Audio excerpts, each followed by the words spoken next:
другарчета, тук ще направим една много вкусна риба днеска пак. За целта да покажа. Сложил съм копър с магданоз, режа ги тук, чесън, ще нарежа и тези маслини без костилките, с малко ориган, слагаме тук с зехтин, лимонче и така нататък. И за рибата, понеже нямам галета, имам един малко по-стар хлеб и си правя домашни галета, които ще ги сложа отгоре върху рибата. Маслините са домашно правени тук от каламата, купих ги днеска от пазара, не са фабрични. А да видим какво ще стане. Какво правим тук сега? Чесъна, маслините, копъра, магданоза, малко доматка и слагаме много зехтин и лимон. И ще направим един сос, с който ще намажем тая голема риба. И рибата съм я цепнал навътре, така. Виж как така са направени разрезите навътре.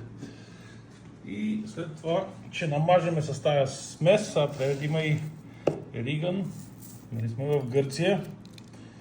Много повече лимон и повече зехтин. И ще намажем рибата преди да я печеме. И понеже рибата е много голяма и излиза от тавата, съм изложил на опашка да не изгори. Какво правим тук сега? Наредили сме малко портокал. Опа, забравя едно парче портокал е тук. Сега ще го сложа. Сега вече е готово. Правиме малко сол. Той е портокал как се карамелизира отдолу. И от това ще сложа малко отгоре. След това, трябва да кажем на здраве на кой обича огнена вода.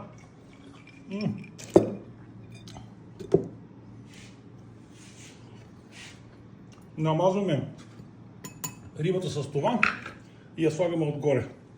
Честно казано, ми трябваше по-голяма форма, ама тук съм на хотел един вид.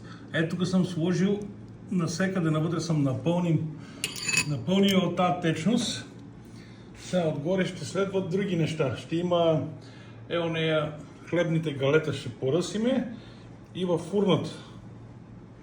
Дали ще стане хубава? Така ми изглежда. Айде на здраве! Още малко от тази течност и сега взимаме галетата.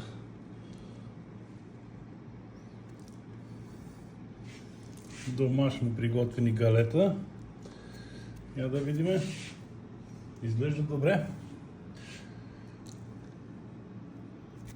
И във фурната.